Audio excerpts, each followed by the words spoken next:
Hey, it's great to be with you today. My name is David Nadler. I am the founder of fourthstream.com and been teaching for quite a few years and getting some clarity on some things. So I've got a series that I'm going to do here that different kind of a podcast kind of a thing. Fourthstream.com is dedicated to helping people find hope. So hopefully that's exactly what will happen as we talk about some of these subjects together. First one relates to turbulence and imperfection. And so it's going to take me a little bit to kind of set this up. I've been contemplating it over the last several months. I've done a little bit of public speaking about it, but I really wanted to talk about it kind of from a personal conversation perspective. So that's what I'm going for here. And I've got some notes and I've got some slides, and as this unfolds, we'll figure out the best way to pass that on to you so that you can make use of that in any way that might be helpful. The title of this particular subject, and in fact I've just finished a book about it, and I've called it the Turbulence of Imperfection. And like many people, I've found that I'm not in a perfect environment. And so I'm kind of at the mercy of some of the things that go on around me.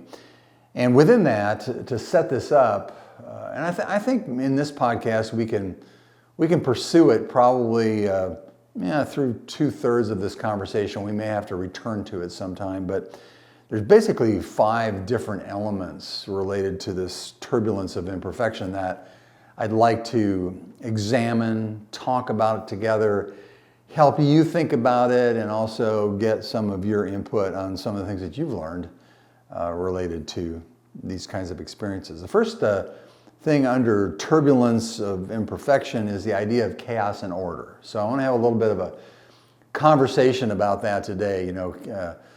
How do those two things fit together, and how do they both impact us?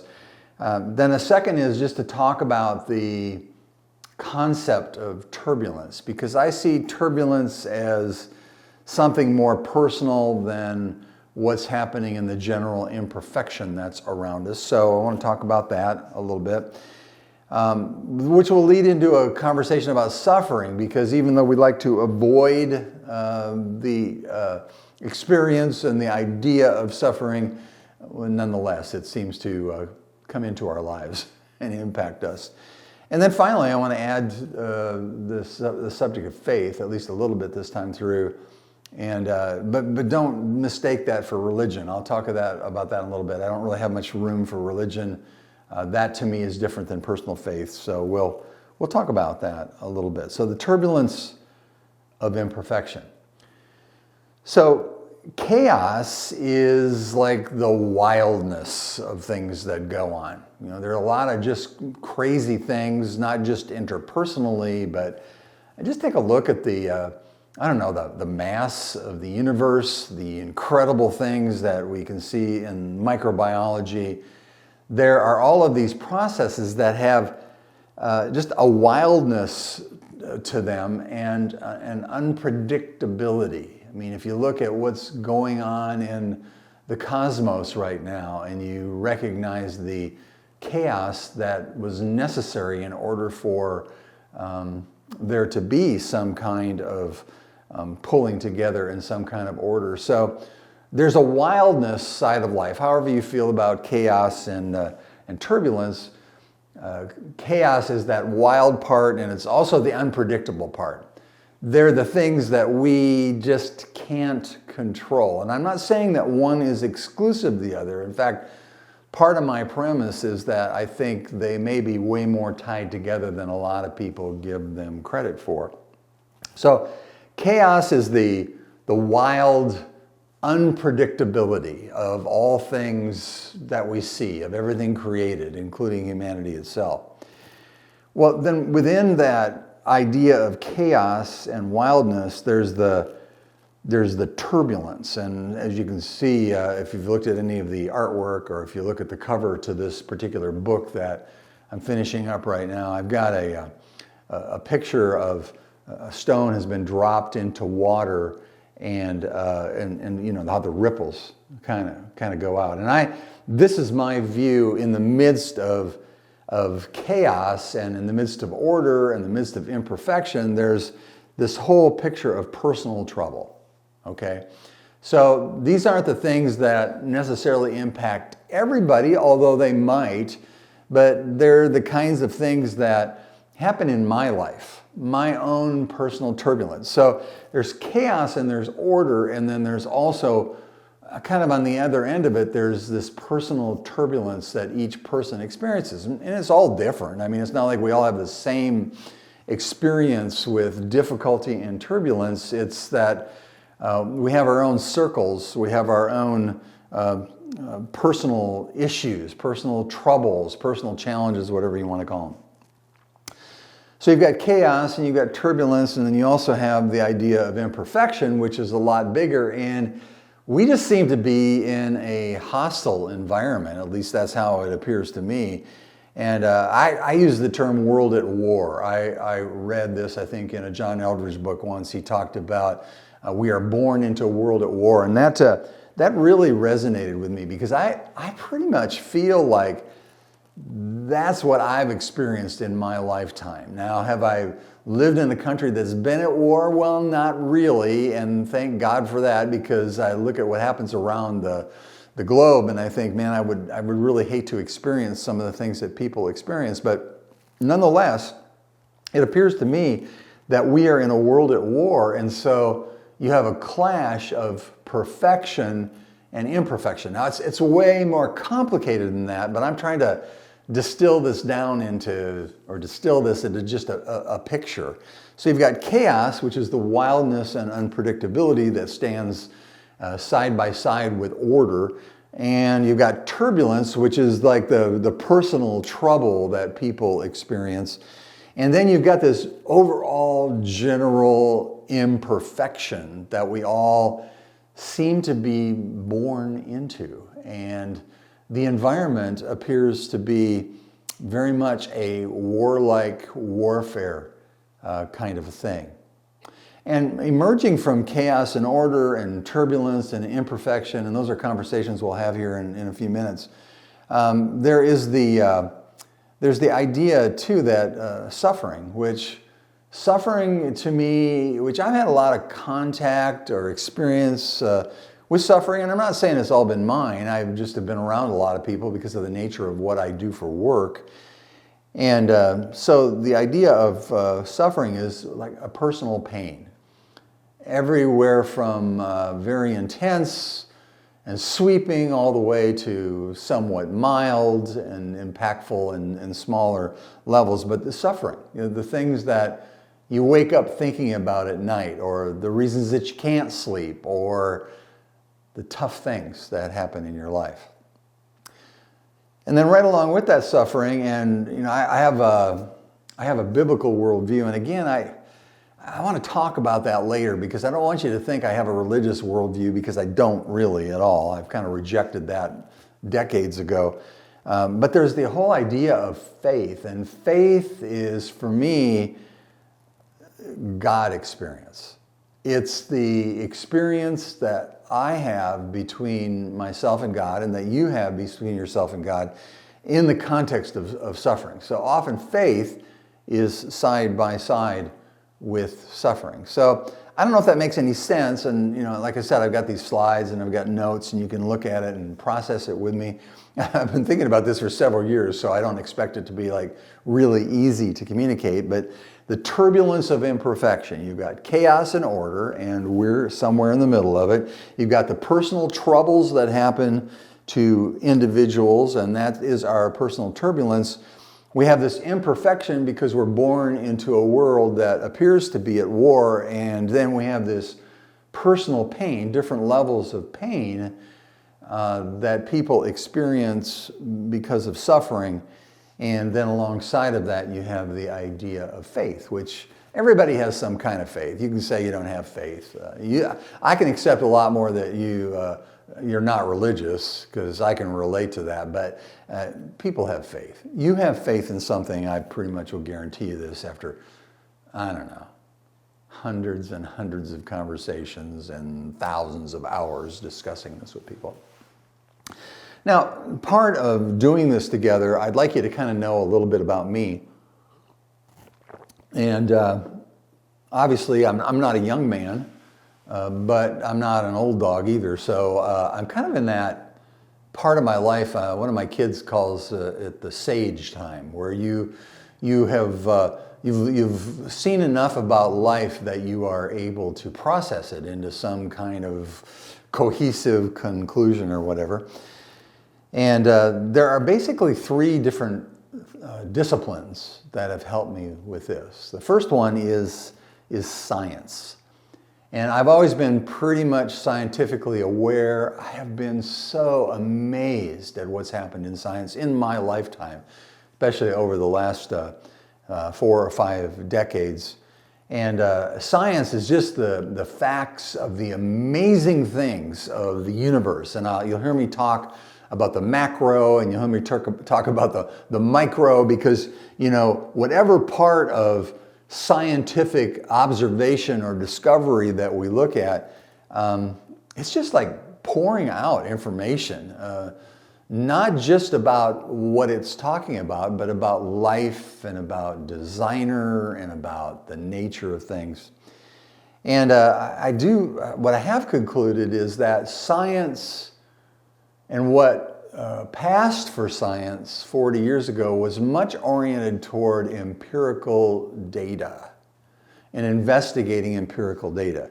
So when I talk about science, I'm talking about pure, non-political data. Part of the challenge right now is that because of technology and because of where we're at in our world, all I have to do is say something is true, and that makes it true. I don't feel that way about science. I feel there is a purity, a non-political way of looking at data, which I think it's hard to do. I think it's hard to do in any of these three disciplines, but that's one of them. So that's always a backdrop for me. And I'm not afraid of science in any way, shape, or form. I welcome it. In fact, if anything, it often proves some of my faith issues to me as I investigate the science and the beauty of the science. The second thing, in order for us to relate together as these, 20 or 25 podcasts unfold, I don't know how long they're actually going to be. I'll do one a week. At least that's my plan. The second is philosophy. So you've got the facts of science, and then you've got philosophy, which is people wrestling with meaning. And I love philosophy. That's one of the reasons I love music. I've been involved with music all of my life, listening to the messages that come out of different songwriters. I've loved poetry. I was talking with one of my grandsons the other day. He's reading Marcus Aurelius, and we were discussing the different things that come out of that perspective. So there are so many historic philosophers and current philosophers that are really worth taking a look at, because they are wrestling with meaning. And just like true science doesn't scare me, true philosophy doesn't scare me either, because if somebody is wrestling with the real meaning of life, then I want to engage on that same level that they are. So science and philosophy, and then the other thing that I can't get away from because of where I've been in the last, in fact, we were celebrating a holiday, and I was thinking, this is my 48th Christmas, and I'm older than that, obviously, but since I met God.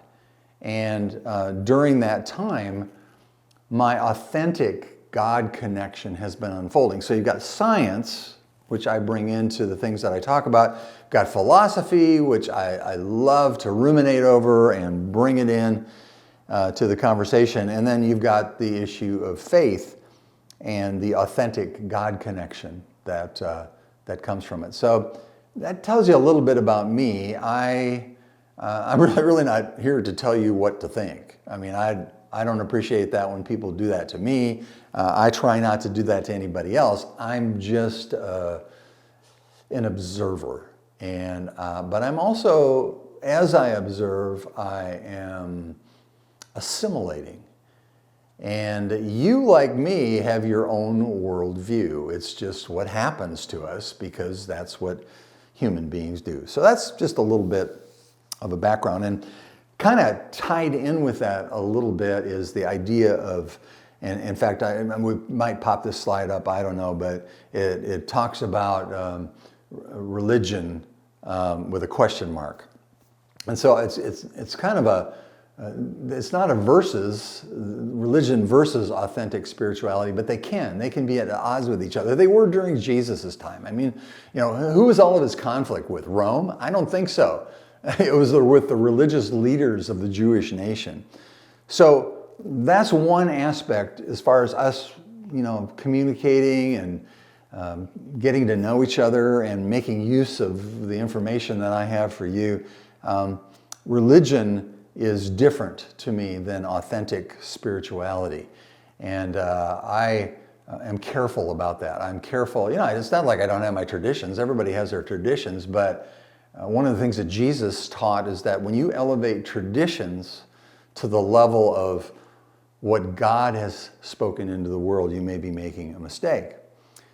Right along with that, if you look at historic Christianity, which, I don't know, I got a lot of feelings about that, and we can talk about that as this whole thing unfolds, but there's the idea of theology, one of the big ology words, and the idea, there's this theology and there's that theology. And what I discovered, somewhere in my journey, and I've read lots of theological books, different perspectives, different religions. I'm not just sitting here and talking about being a Christ follower like in a vacuum. I do understand at least the basics about other religions of the world and have talked to people. But somewhere I figured out that theology, that's all fine, but what about the Bible interpreting itself? And that's exactly where I'm at right now. So when I talk about the God story, when I talk about the Bible, there are like these woven threads that go all the way through the scriptures. And those are important for me to follow because if God has spoken, and I believe that he has, I want to know what he has to say about it. And then I want to integrate myself into that. I don't want to flip that thing around at all. And then I also have a thing here that with a question mark. So I got religion, question mark, theology, question mark, and opinion. I value people's opinions, but they really ought to be tested and proven. Just because I have an opinion, does that make it valid? I don't know that it does. And so that's a little bit more just about me. So let's return a little bit to the concept, the idea of chaos and order. I have several observations about that, and I've kind of painted a picture, but I want to develop it a little bit more deeply. First of all, number one, the world is not a friendly place. And we can want it to be. We can paint a picture of it being a friendly place, but the reality is that if you honestly look at history, the world is not a friendly place. And we'll talk about that in a little bit. I think there's a conversation that Benjamin Franklin and some guys were having when they were, a part of the founding of America. They talked about there were two things that you could count on for sure, death and taxes. I don't think they were talking about taxes. I think they were talking about oppression. Because when you look at history, you see that the world is not a friendly place. There are the haves and the have-nots. There are the oppressors, and there are those who are subjugated to the oppressors. So within chaos and order, that's one observation that I accept as a maxim. And I'd like to present to you as a backdrop for these conversations.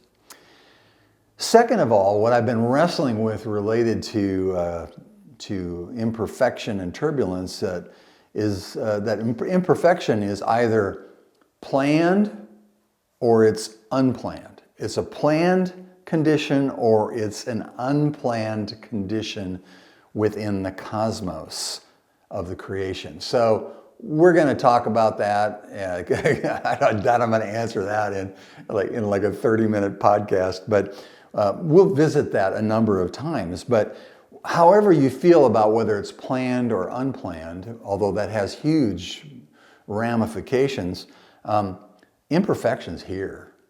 And if you struggle with believing that we are in an imperfect environment, I'd really like to encourage you to reconsider that, because you might be living in la la land. I don't know.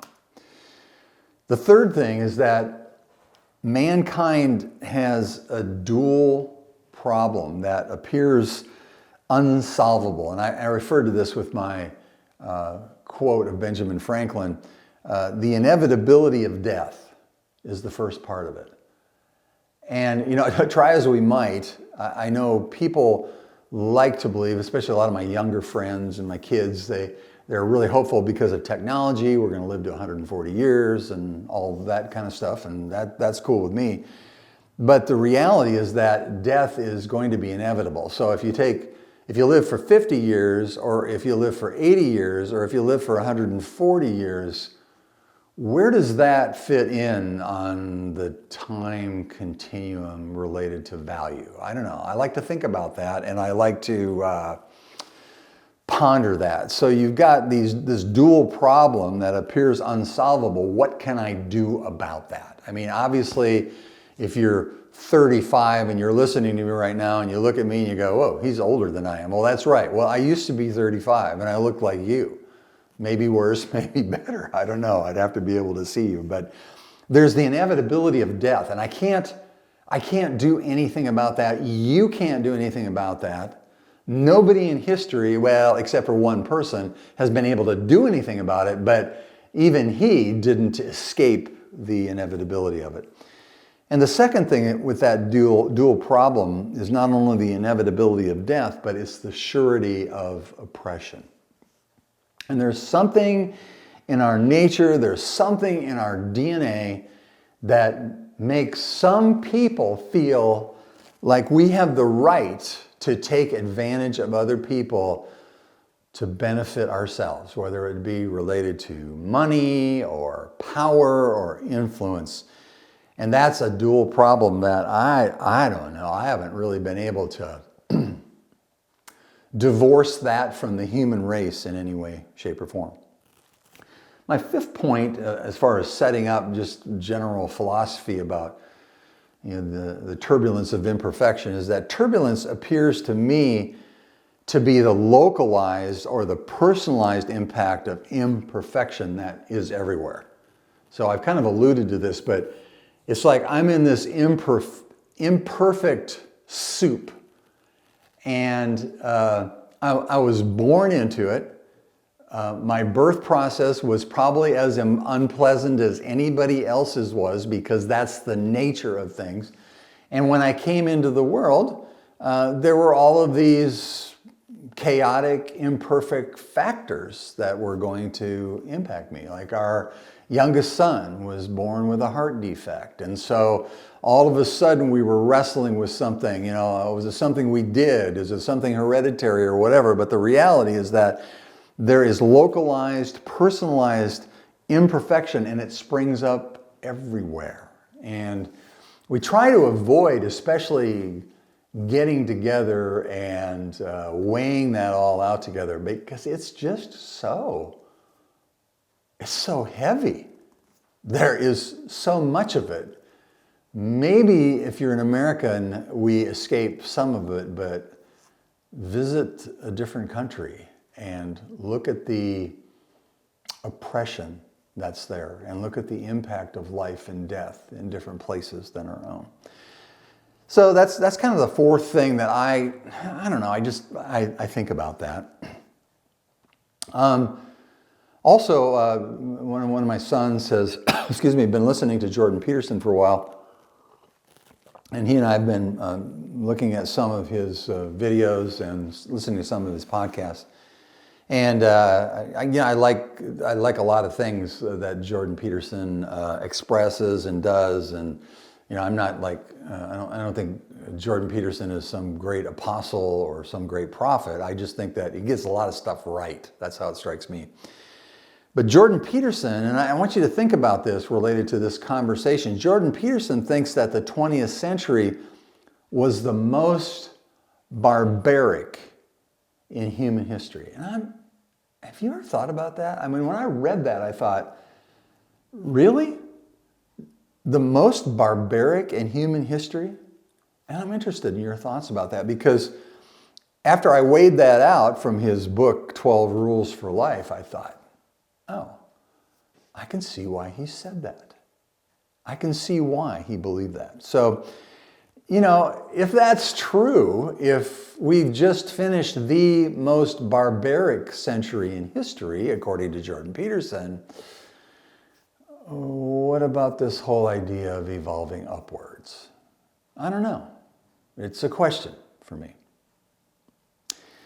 And I also, in this conversation about turbulence and imperfection, I have a question. I wonder, do turbulence and imperfection, do they open as many doors as they close?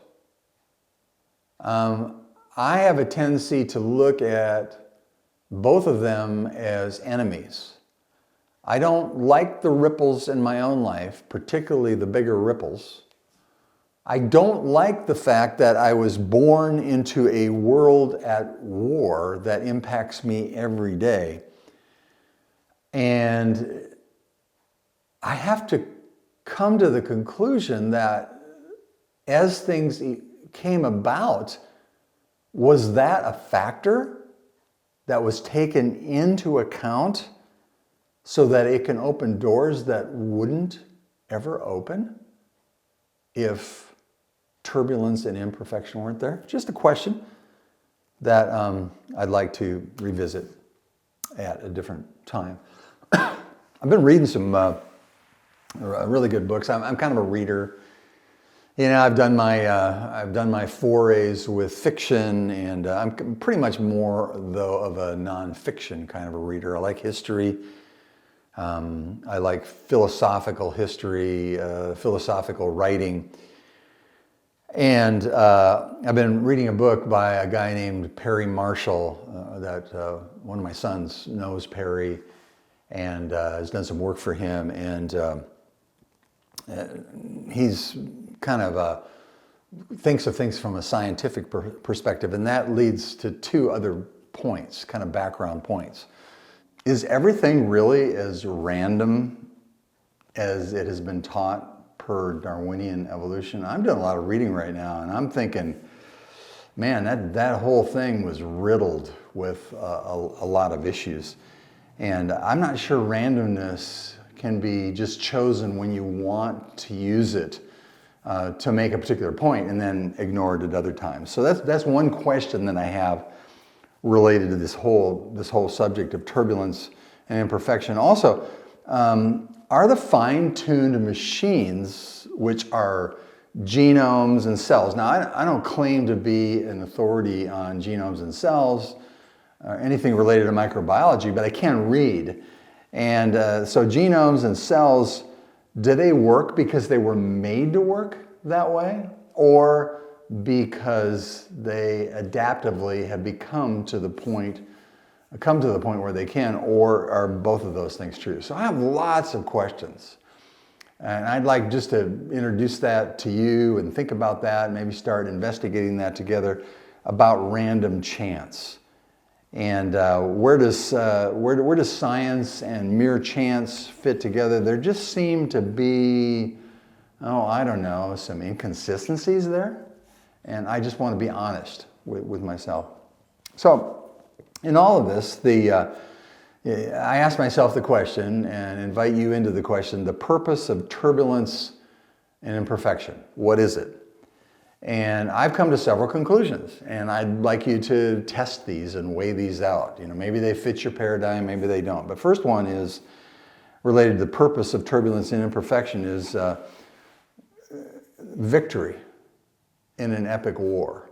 We have been born into a world at war, and I think the purpose of turbulence and imperfection is to bring us to a place of victory. So that's something I'm contemplating, I'm weighing. The second part of that is the purpose of turbulence and imperfection is to produce faith and hope and love for the welfare of the soul, not just as something that's monetizable or can get me but what I want to get, but what about the things that faith, hope, and love do for my soul?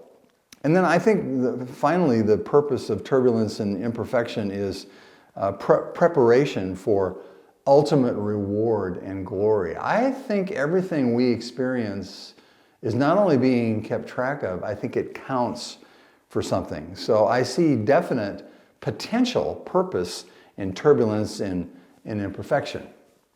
Now that leads into a conversation about suffering, which we can talk about at a later time. I have several thoughts about that, or things that I'm weighing out. First one is how tough was it really for Jesus to suffer? Because we have a lot of data about what that looked like in a variety of ways. And there's a passage in Hebrews that says, who in the days of his flesh, and it's talking about the Son, it's talking about Jesus, he offered up requests and prayers with loud crying and tears to the one who was able to save him from death. And he was heard because of his reverent submission. Interesting. So where does suffering fit into this whole idea of turbulence and imperfection with God having specific goals for suffering? Now, I don't think I'm going to ever be able to answer the question about why suffering. I don't. Well, I will when I stand before God and kind of get the lowdown on the roots of that. And then I also think about that related to Jesus, and he was pretty much an outcast from all the religious people around him, even from his family. And so on the cross, when he says, my God, why have you forsaken me?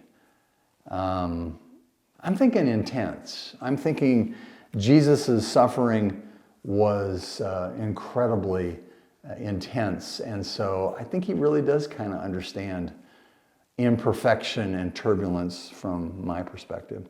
So that just ends with a few questions, and we'll address some of these as we continue to visit some of these subjects. First of all, how can there be a perfect God with such imperfection endemic to all of creation? I mean, it's like it's everywhere. You can't get away from it. You can pretend like it's not there, but everywhere in all of creation, there seems to be imperfection. And how does that stack up with a perfect God? That's a question that I have. Also, as we were just talking about, why was God's Son subject to suffering? Why was that his way? Why was that the path that had been laid out for him? And then I have an ultimate question too about what is the glory of God when you have no equals? If there's no contrast at all, and all things are subject to you. And so I think that forms a key too to some of these bigger questions. And then also right along with that, what does suffering produce that other experiences not produce? As you can see, this is a whole subject in and of itself. Things like humility, growth in faith, gaining perspective about life and the meaning of life. And I would ask you a question when you think about your personal turbulence. How has it served you? When you look back at your experiences, when you look at your story, I personally look back and I go, I wouldn't have chosen any of the awful times of suffering I've experienced, but I have to be honest, they were watershed opportunities for me to grow. So how has your personal turbulence served you? How has it discouraged you? Maybe suffering doesn't get processed for you and you don't have this backdrop that I have and it discourages you. And then within that, how does your faith expand and grow?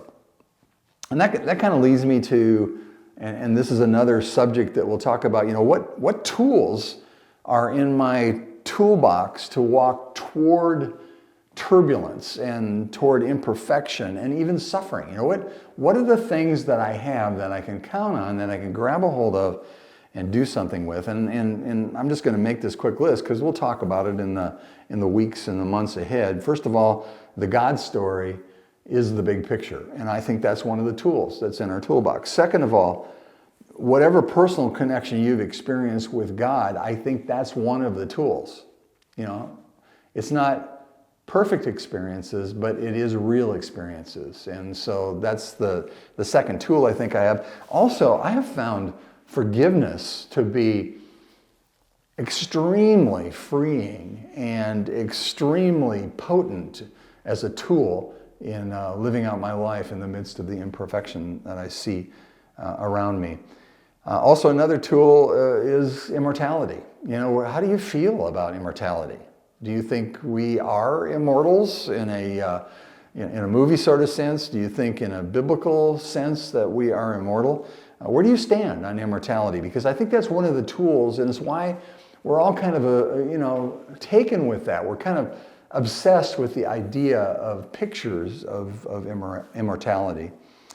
And then also the other tool that I've seen, so you got the God story in the big picture, you've got our God connections that we experience with God, forgiveness and the power that is in forgiveness, and then where we stand on immortality, two different things. We'll probably talk about that as well.